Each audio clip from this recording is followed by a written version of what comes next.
இப்ப நான் சொல்ல போற செய்தியை நீங்க கவனிங்க. ஒரு வசனத்தை வாசிக்கலாம். சங்கீதம் 124:7. இதுதான் கர்த்தர் திடீர்னு காலையில 4 மணிக்கு எனக்கு மறுபடியும் இந்த செய்தியை எனக்குள்ளே உணர்த்தி இதை பேசும்படி எனக்கு கொடுத்தபடினால மறுபடியும் நான் இந்த செய்தியை உங்களுக்கு சொல்லுகிறேன். சங்கீதம் 124:7 படிக்கலாமா? வேடனுடைய கண்ணிக்கு தப்பின குருவியை போல நம்முடைய ஆத்துமா தப்பிற்று, கண்ணி தெரித்தது, நாம் தப்பினோம். அல்லேலூயா. கண்ணி தெரித்தது, நாம் தப்பினோம். பிசாசு என்ன செய்யறான்னா, வலை வைக்கிறத விட கண்ணி வைக்கிறதுல ரொம்ப கவனமா இருக்காங்க. மனுஷனை எப்படியாவது கண்ணிக்குள்ள அகப்படுத்தும். கண்ணி என்பது சிக்கிடமா திரும்ப எரிஞ்ச முடியாது, காலை கொடுக்க முடியாது, எடுக்க முடியாது. 2 விதமான கண்ணி இருக்கு. ஒண்ணு மரத்துல வேடம் வைக்கிற கண்ணி. இந்த கண்ணியில வலை பின்னி எல்லாம் ரெடி பண்ணி அதை வச்சிருவாங்க. இந்த கண்ணிக்குள்ள கண்ணிக்கு அடியில் என்ன பண்ணுவாங்க, அது எது மாட்டணும், குருவி மாட்டணுமா, புறா மாட்டணுமா, உயர்ந்த பறவைகள் மாட்டணுமா, அதுக்கு தேவையான உணவை அடியில் கொஞ்சம் போட்டுருவாங்க. இது என்ன பண்ணும், டக்குன்னு போய் அதை பிடிக்கும். சாப்பிட கீழே இறங்கி உட்கார்ந்த உடனே என்ன செஞ்சுக்கும், கால் சிக்கிக்கும். கால் சிக்கின உடனே அது கொஞ்ச நேரம் திங்கும். தின்னு முடிச்சுட்டு எலும்பணும்னு நினைக்கும் போது அதெல்லாம் என்ன செய்ய முடியாது, மூவ் பண்ண முடியாது, அசைந்து வெளியே வர முடியாது. இது காலையில வரைக்கும் மாட்டிக்கும், சிக்கிக்கிட்டு நிற்கும்.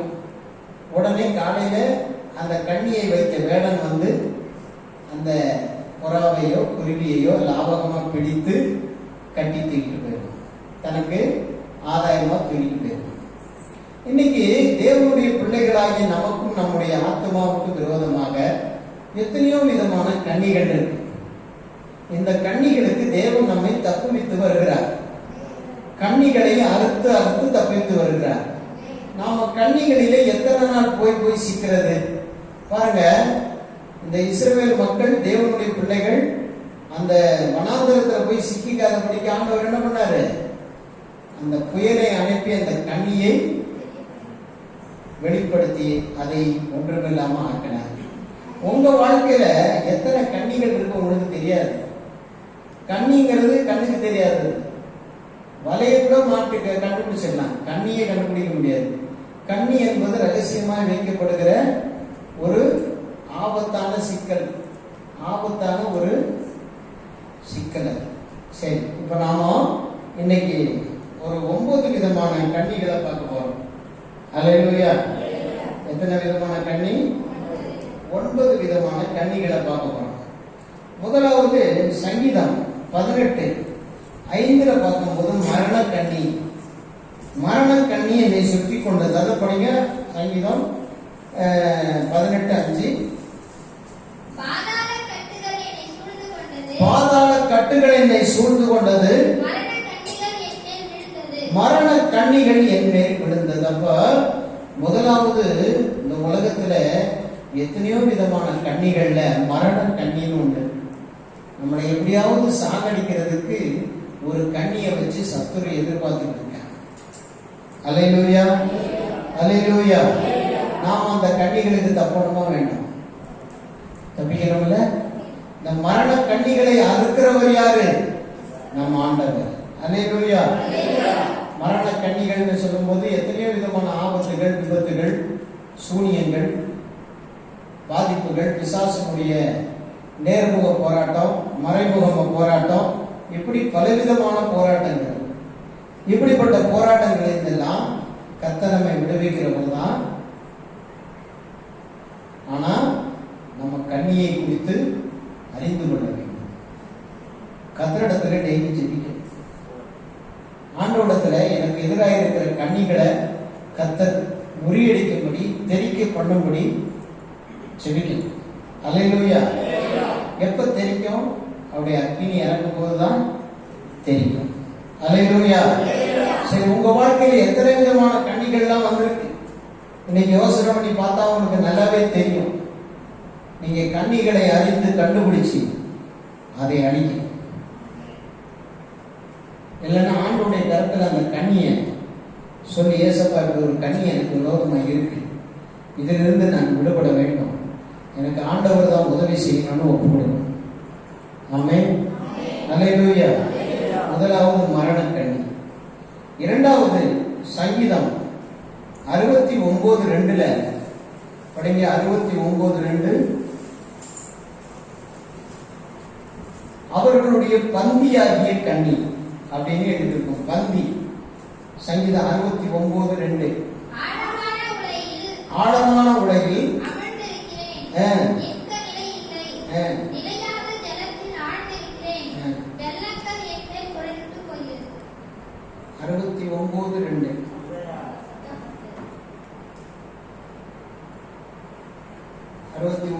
அப்படியே இருக்கு. 62 முடியுங்க.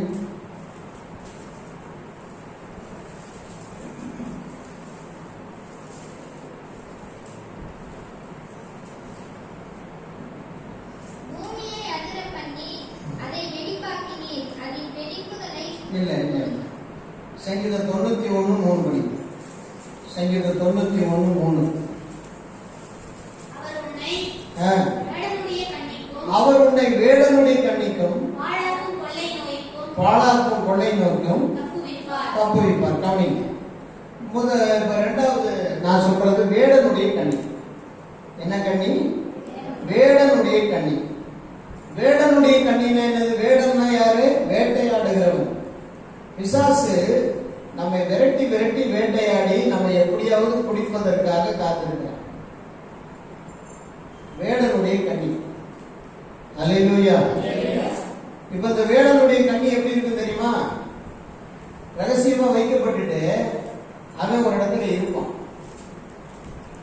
சில வேளை பார்த்துருக்கேன், இந்த வட இந்தியக்காரனுங்க இவனுங்க எந்த குருவியை எதிர்பார்க்கிறானோ அந்த குருவி வரும்படி அந்த மரத்துக்கு அடியில இருந்து அந்த குருவி மாதிரியே கத்துறான். ஒரு மாதிரி சத்தம் விடுறான். அந்த குருவி எப்படி சத்தம் போடுதோ அதே சத்தத்தை இவன் எழுப்புறான். அதை நம்பி, அந்த சத்தத்தை நம்பி அந்த குருவி வேகமா வந்து அவன் வச்சிருக்கிற கண்ணியில் என்ன செய்து உட்காரு டக்குன்னு வச்சாச்ச. வேடனுடைய எப்படியாவது உன்னை வேட்டையாட பார்த்து கொண்டிருக்கிறான். உன்னை எப்படியாவது சத்து வேட்டையாட பார்க்கிறான். இன்னைக்கு அநேகருக்கு தெரியல, மறுபடியும் தவறான பழக்க வழக்கங்களுக்கு போகும்போது யோசிக்கிறது இல்லை. ஐயோ இதெல்லாம் எனக்கு வேடனுடைய கண்ணி, நம்மளை கண்ணியில மாட்டுது, இது இந்த கண்ணியிலேருந்து நான் விடுபட்டு வெளியே வரணும், எந்த கண்ணியும் என் மேல விடக்கூடாது, கண்ணியில நான் சிக்கிடக்கூடாதுன்னு உஷாரா இருக்கணும் அப்படி சொல்லுவாங்க நம்ம ஊர்ல. எல்லாரும் எப்படி இருக்கணும்? எச்சரிக்கையாக இருக்க வேண்டும். என்ன கண்ணி? வேடனுடைய கண்ணி. உங்களுடைய வாழ்க்கையில வேடனுடைய கண்ணி ரெடியா இருக்கு.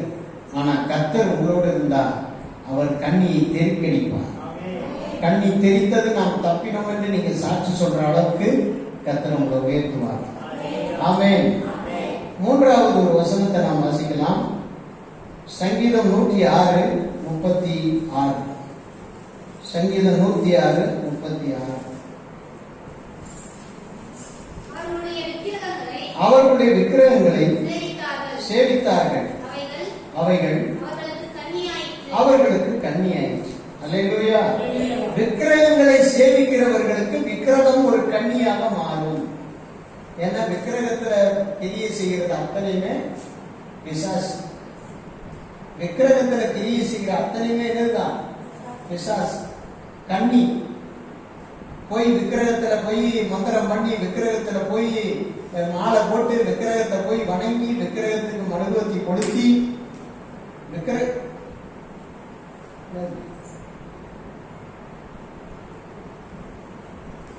விக்கிரகத்துக்கு மிளகுத்தி கொளுத்தி, விக்கிரகத்துக்கு மாலை போட்டு, விக்கிரகத்துக்கு தேர் இழுத்து, விக்கிரகத்துக்கு பூஜை பண்ணி, அதை ஜோடிச்சு, அல்லேலூயா, அது உனக்கு கன்னியா தான் மாறும்.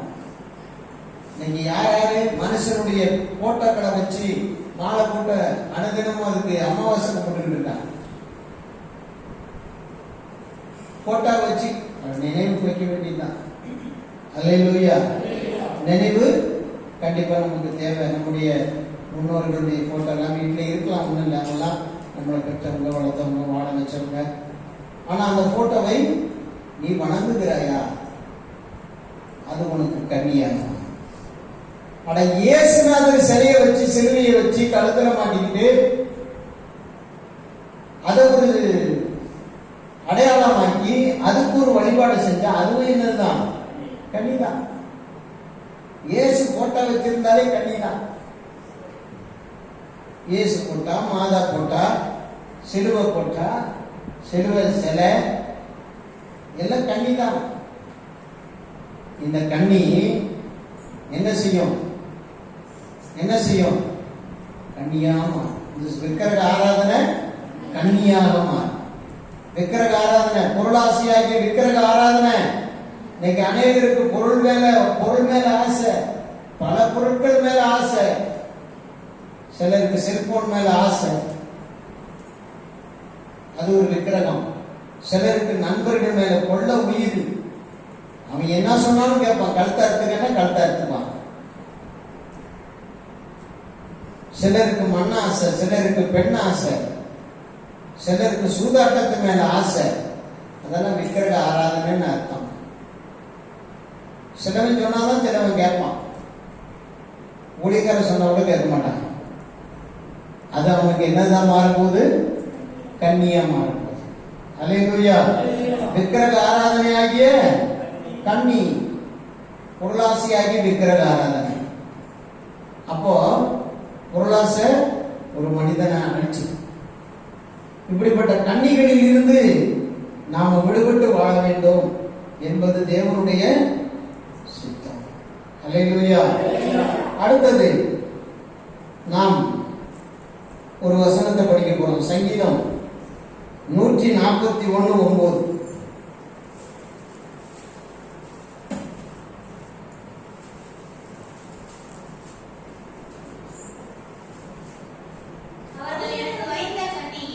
அவர்கள் எனக்கு வைத்த கண்ணியில் சிக்குகளுக்கும் அக்கிரமக்காரரின் சுருக்குகளுக்கும் என்னை விலக்கி ரட்சியும். அல்லேலூயா. இது என்னது? சிக்குகள், சுருக்குகள். சிக்கு, சுருக்கு. சிக்குன்னா என்னன்னா, உள்ள மாட்டிக்கிட்டேன்னா வெளியில எழும்பவே முடியாது. சுருக்குனாக்கா நல்லா பிடிச்சிக்கும். கண்ணில மாட்டுறதுல சிக்கு சுருக்கு இல்லாத கண்ணி இருக்கு. ஆனா சிக்கு சுருக்கு நிறைந்த கண்ணி இருக்கு பாத்தீங்களா? ஒண்ணு மேல ஒண்ணு விழுந்து போட்டு அமைக்கி மூடி வெளியில வர முடியாதபடிக்கு சிக்கு சுருக்குமாயிரும். ஒரு நூற்கண்டை எடுத்து இப்படி போட்டு கண்ணா பண்ணாங்க பெசஞ்சி அதை திரும்ப எப்படி நீட்டி எடுக்கிறது கஷ்டம் இல்லையா?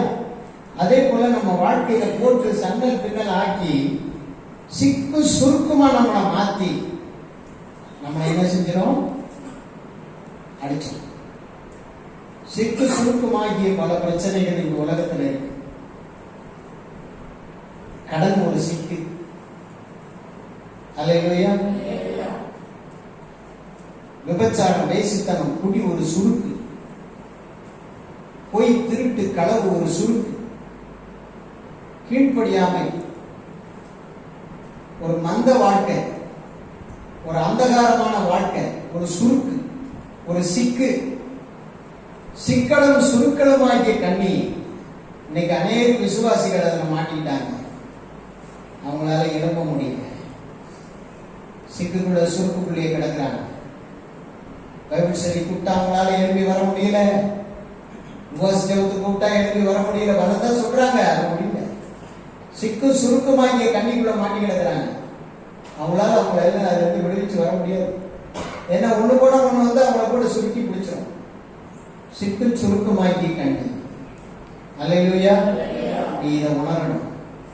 இன்னைக்கு அநேகருக்குள்ள சில பாவ அடிமைத்தனங்கள் சிக்கி மறுபடியும் சிக்கிட்டாங்க. சிக்கிட்டு அதுல இருந்து வெளியே வர முடியல, விடுபட முடியல. சிலர் சில மோசமான காரியங்கள்ல உடன்பட்டுட்டாங்க. அந்த சிக்கலுக்குள்ள மாட்டிக்கிட்டாங்க. திரும்ப எழுந்து வெளியே வர முடியல. அல்லேலூயா. இந்த சிக்கும் சுருக்கும் ஆகிய கண்ணியிலிருந்து நீங்க விடுபட வேண்டும்.